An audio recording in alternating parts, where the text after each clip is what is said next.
Magandang araw Sir Bob at sa lahat ng mga nakikinig ng inyong channel.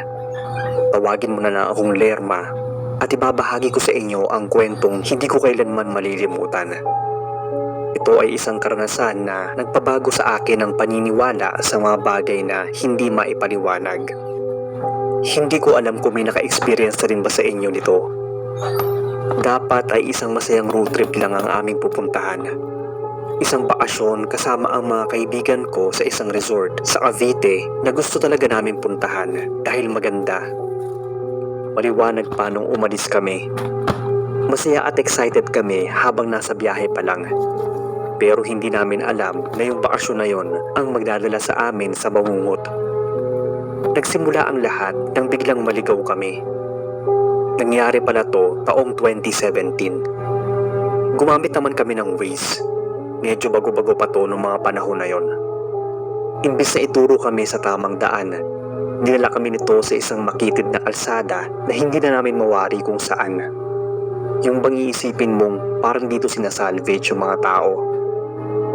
Sa una, inisip namin na shortcut lang yon.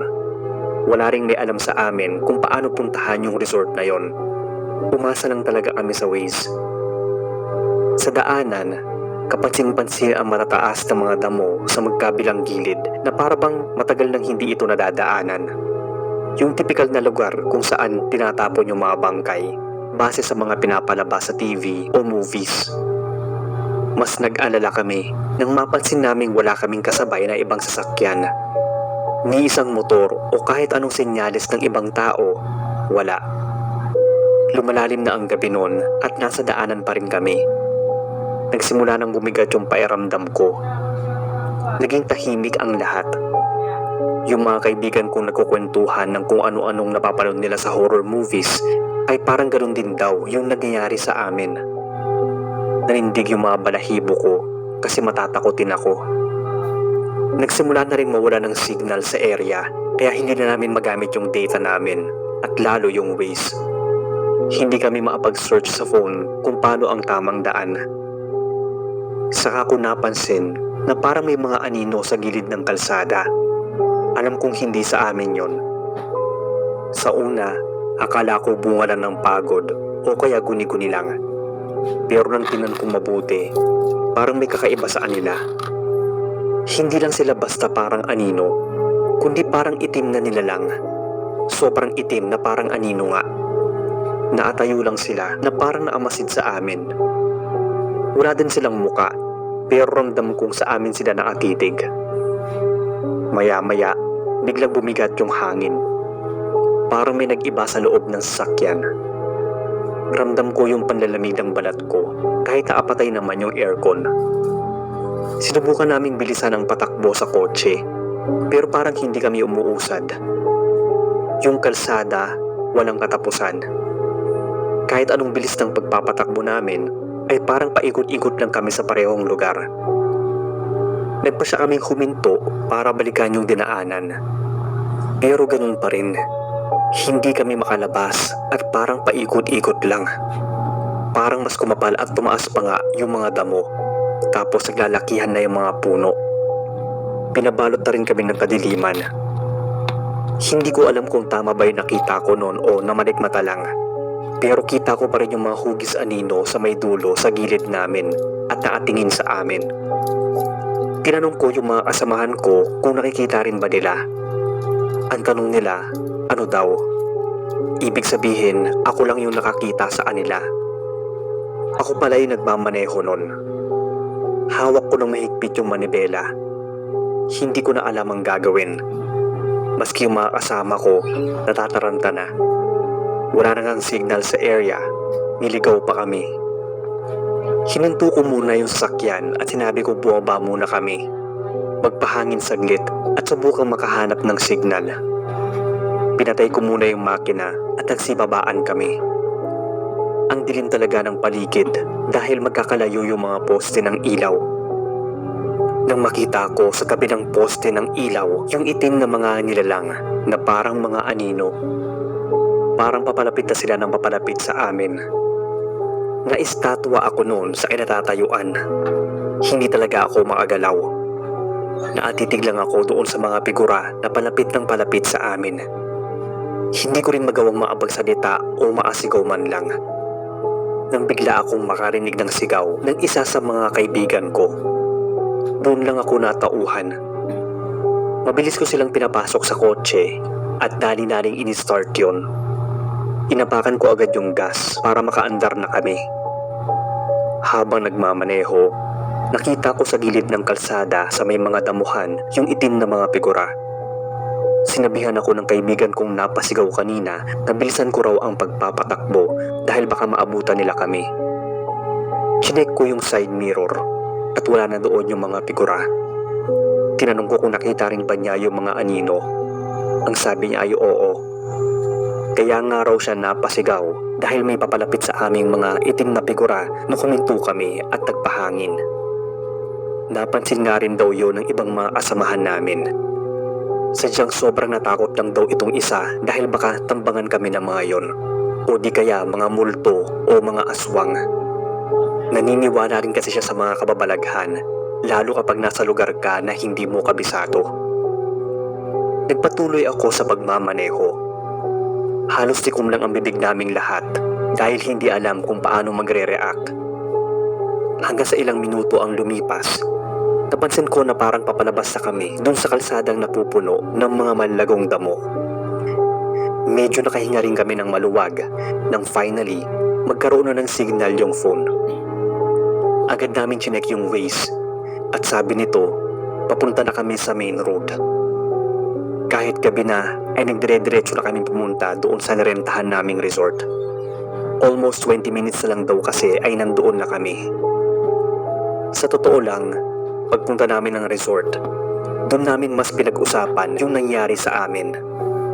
Doon ko kinuwento lahat ng mga nasaksihan ko. Hindi kami maapaniwala na ganun ang mangyayari sa amin.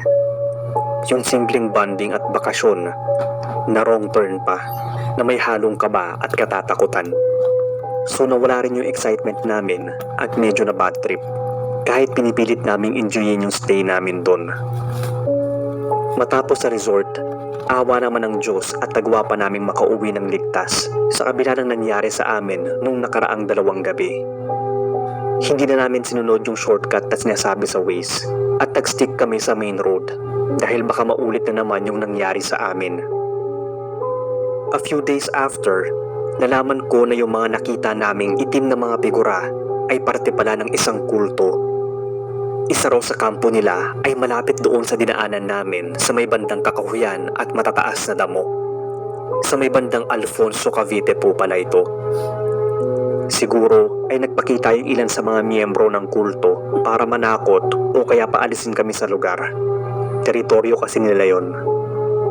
Kinilabutan ako sa nalaman. Kinuwento ko to sa mga kaibigan ko na nakasama ko sa trip. Pati sila hindi makapaniwala. Buti na lang din at hindi nila kami sinaktan.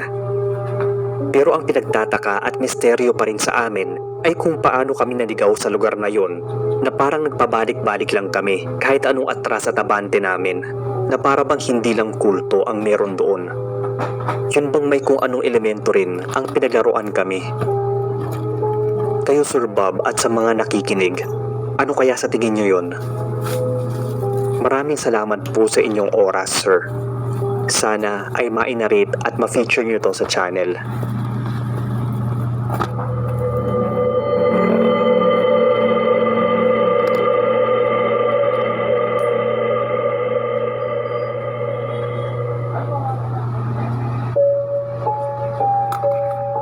Magandang araw Sir Bob at sa lahat. Ako po si Melay, mula sa Bais, Negros Occidental. May story po akong gustong i-share sa inyo na hanggang ngayon tuwing naiisip ko para akong binabalik sa gabing yon. Sa lugar na ayoko nang balikan pa. Nangyari po to mahigit 20 years ago na. Dapat sana ay masaya ang road trip naming pamilya pauwi sa probinsya namin sa San Carlos. Pero nauwi yon sa kakaibang experience at takot. Nasa kalagitnaan kami ng daan, malayo sa kabiasnan. Nang mapansin naming paubos na yung gas, Past 11 PM na nun at wala na gaanong mga establishments o mga bahay sa paligid. Halos damuhan na nga sa magkabilang gilid ng kalsada. Maya-maya, sa hindi kalayuan, may nakita kaming gas station. Maliit lang siya, may kalumaan, at parang hindi na ayos. Parang isa nga lang yung gumaganang ilaw doon, napupundi-pundi pa. Walang ibang sasakyan at tao maliban sa amin. So feeling mo talaga ay isolated ka. Nagpark kami sa may gas station at bumaba. Ilang saglit pa, may lumabas na matandang lalaki. Sobrang payat niya, as in butot balat. Tapos ang dumi ng kasuotan niya. Pero ang nakakakilabot ay yung mga mata niya ay parang walang emosyon o ekspresyon. Para ba siyang patay na buhay? Naatayo lang siya doon, hindi nagsalita at hindi gumalaw. Naatitig lang siya sa amin. Nag-aalinlangan man, sinabihan namin siyang magpapagas kami. Kailangan na rin kasi namin maapunta sa bayan bago mag-umaga. Tahimik ng kinargahan ng gas yung kotse namin. Napansin kong nanginginig pa yung mga kamay niya, siguro ay dahil sa edad o sa ibang dahilan. Nang matapos siya, inabot namin yung bayad, pero hindi niya yon kinuha. Sa halip, umiti lang siya. Ang creepy lang. Ang ginawa namin ay pinato na lang yung bayad doon sa taas ng gas meter. Dali-dali na kaming sumakay pabalik ng kotse. Nagsubukang paanda rin, bigla yung namatay. Sinubukan ulit, pero wala pa rin. Ilang beses nang pinihit ni Papa yung susi, pero hindi pa rin yun gumagana. Hindi ko magets. Wala naman kasing problema yung makina bago kami magpagas. Kaya bumaba kami ni Papa para humingi ulit ng tulong sa matanda. Pero bigla siyang nawala. Hindi na namin siya makita sa buong gasolinahan. Kahit anong tawag namin ay wala talaga siya. May kadiliman din kasi yung lugar. Pero alam mo yung gas station na yon parang abandonado. Halos nangingitim, nilulumot at nagkabutas-butas na nga yung bahagi nito. Nang biglang namatay yung napupunding ilaw, doon ako nagsimulang makaramdam ng matinding kaba. Tapos, parang may malamig na kabay pang pumawak sa balikat ko. Nilingon ko ang paligid gamit yung flashlight ng phone. Pero walang ibang tao. Medyo malayo din si Papa sa akin. Tapos si Mama at yung isa kong kapatid ay nasa loob ng kotse. Kaya walang ibang pwedeng humawak sa akin. Nagmadali na kami ni Papang bumalik ng sasakyan. Nangangatog na nga yung kamay ko sa takot. Nang subukang pihitin ulit ni Papa ang susi, ay umandar na ang makina. Hindi na namin naisip kung paano o bakit. Basta makaalis lang kami sa lugar na yon. Habang lumalayo, napatingin ako sa likod ng kotse. Nakita ko yung payat na matandang naatayo sa tapat ng lumang gasolinahan at kumakaway-kaway pa. Tumingin na ako sa harapan at pilit din nakalimutan yung nakita ko. Hindi ko alam kung bakit doon pa kami nagpagas, pero yun lang kasi yung available na nakita namin sa haba ng biyahe namin. Naisip ko tuloy na baka multo na lang yung matanda. Pagdating namin sa San Carlos, halos tahimik ang lahat. Hindi namin napag-usapan yung tungkol sa lumang gasolinahan. Nang nasa bayan kami para bumili ng pandesal na dadalhin, ay saglit itong napatahimik at napa-sign of the cross. Hindi ko alam noon kung bakit. Ang sabi na lang niya, pagkabigay sa amin ng pandesal at mga tinapay, na magdasal daw kami at mag-ari ng dasal sa lahat ng mga yumauna. Nagtaka kami sa inasta niya. Kahit nasa bahay na kami ng mga kamag-anak namin, ay hindi pa rin ako mapakali. Ilang beses kong naiisip yung matanda, yung nanlalalim niyang mga mata at malamig na presensya. Pinilit kong maging okay ang buong araw namin. Naipagkwentuhan kami sa mga tito, tita at mga pinsan ko. Kinagabihan, nasa kwarto na kami. Nagising ako mula sa pagkakatulog dahil sa kakaibang malamig na hangin na dumampi sa akin. Nang may naaninag akong parang nasa gilid ng kama ko. Hindi ko alam kung anino lang ba yon mula sa bintana o ano. Pero sa kadiliman, naramdaman ko na may isang presensya. Naatayo siya sa sulok ng kwarto ko, hindi gumagalaw. Kinusot-kusot ko pa yung mga mata ko dahil baka namamalikmata lang. Andun pa rin yung anino na may kapayatan. Nasa gilid siya ng madilim na kwarto. At hindi ko alam kung bakit ako nakakaamoy ng gasolina. Doon ko naisip yung isang bagay. Mukhang nakasama namin at nagpaparamdam yung matandang payat na lalaki mula sa gas station. Dahil sa kilabot, dali-dali kong binuksan ang ilaw ng kwarto. Wala na yung figura sa sulok. Hindi na rin nangangamoy gasolina. Kinabukasan, may dumalaw na isang kamag-anak namin mula sa kabilang bayan ng San Carlos. Nag-aalmusal at nagkukwentuhan kami kasama ng pamilya ko at iba naming mga kamag-anak. Tumating siya at ay pagkamustahan. Patagal-tagal na rin niya kasi kaming hindi nakikita. Nung bigla niyang sabihin na may iba raw pala kaming bisita. Bakit hindi raw namin pinaupo at pinakain? Nasa isang gilid lang daw siya, nakatayo at nakatingin sa amin. Sino raw yung matandang lalaking sobrang payat at marungis ang damit? Natahimik kami ni na papa, mama at yung isang kapatid ko. At sigurado, hindi rin naman yung kilala ng mga kamag-anak ko. At lalong hindi rin namin nakikita ang tinutukoy ng isang kamag-anak namin na yun. Kaya takang-taka sila.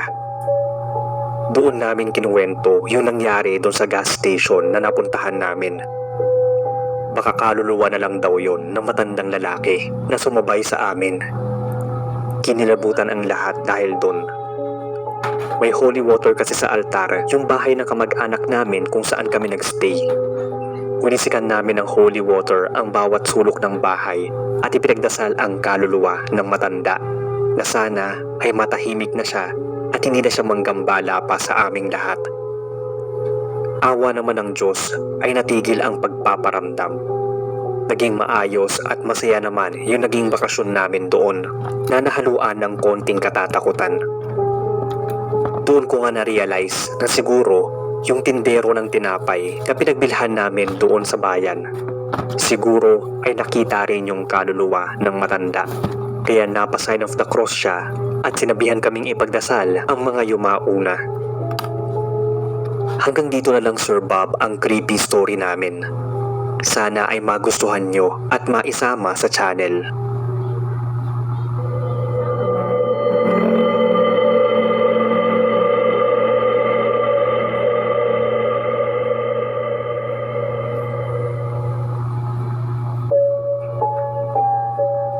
Magandang araw sa inyong lahat. Ako si Mark, isang truck driver. Palagi akong nakikinig sa mga kwento sa channel niyo, boss. At ngayon lang nagka-oras para i-type tong kwento.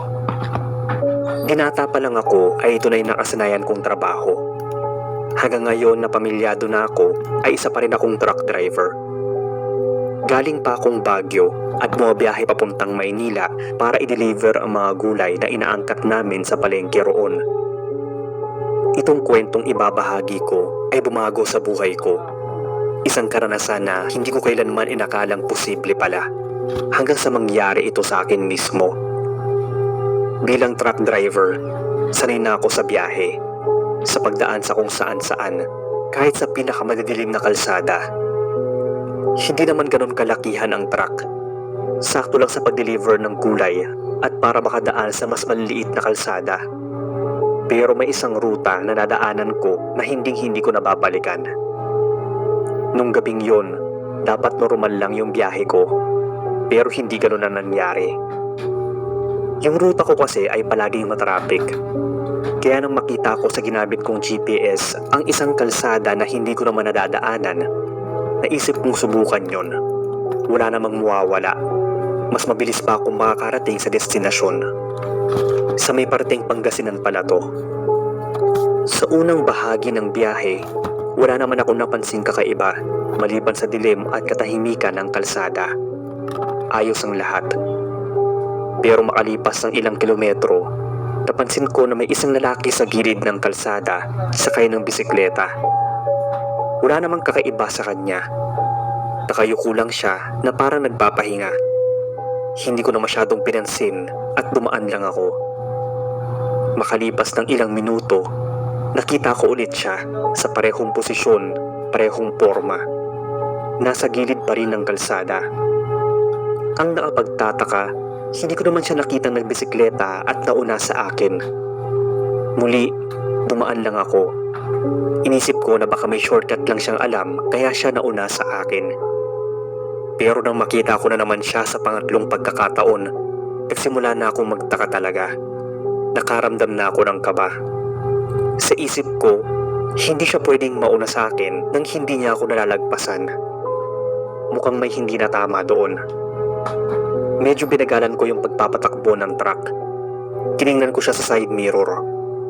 Kita kong hindi na siya nakayuko at nakatingin sa direksyon ko. Hindi ko masyadong maaninag yung mukha niya. Medyo malabo. Inalis ko yung tingin ko at tinuon yung mga mata sa kalsada. Binilisan ko na yung pagpapatakbo. Makalipas ng pagbiyahe ng ilan pang minuto, nakita ko na naman yung lalaki na nasa bisikleta sa ika-4 na pagkakataon. Pero hindi na siya nasa gilid ng kalsada. Nasa may likod na siya ng truck ko. Sa gilid ng paningin ko, kita sa side mirror na naasabit siya sa likod ng truck na parang naangisi pa. Pero hindi ko mailarawan yung itsura niya kasi parang ang labo. Pero alam kong naangisi siya. Kinilabutan na ako ng mga sandaling yon. Nanlamig yung buo kong katawan. Pinisil ko pa yung manibela at pilit iniisip na baka naluloko lang ako ng utak ko dahil sa pagod. Pero hindi eh. Kitang-kita ko pa rin siya sa side mirror.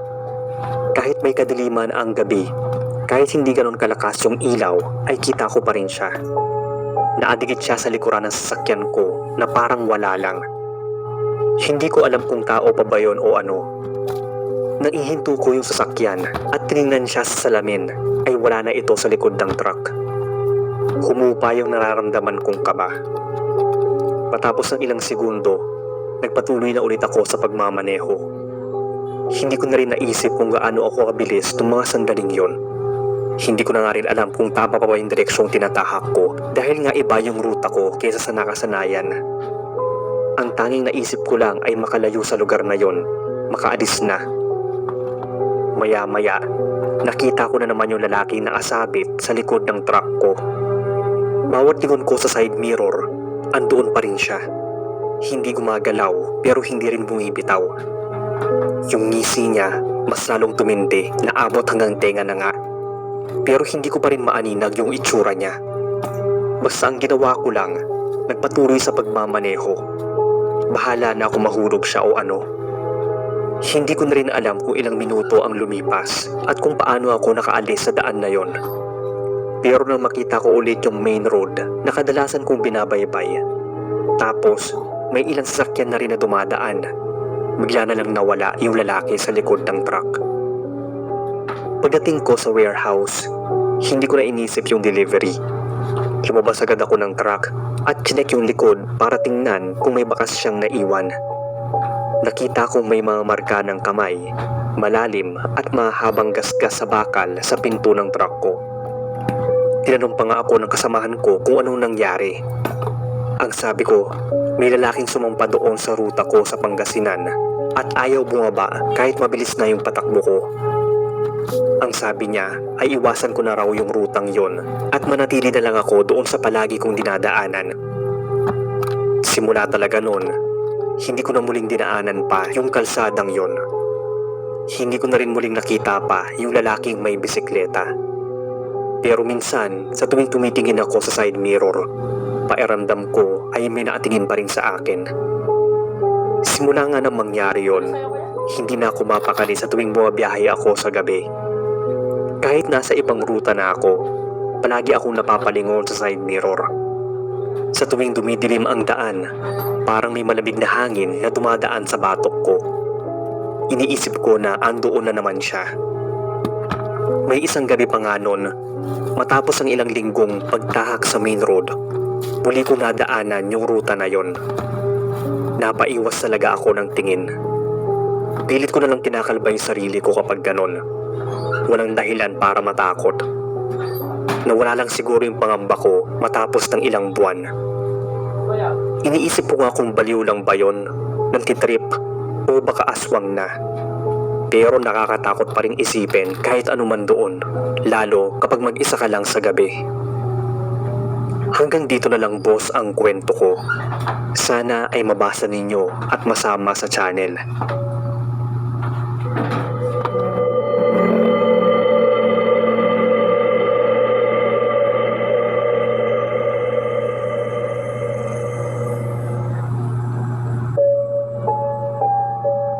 Magandang gabi Sir Bob at sa lahat.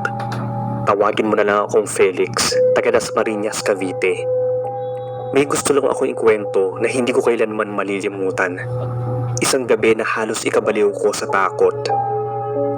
Isang madaling araw nang tanggapin ko ang huling pasahero para sa gabing yon. Lalaki siya na nakasuot ng itim na hoodie. Bahagya siyang nakayuko at halatang pagod na pagod. Wala siyang imik. Ni hindi man lang ako tiningnan sa mata. Sa halip, inabot lang niya sa akin ang isang papel na may naasulat na address. Sa may bandang rural area na siya, malayo-layo at sobrang tahimik ng lugar. Sa may dasma pa rin. Pero okay lang.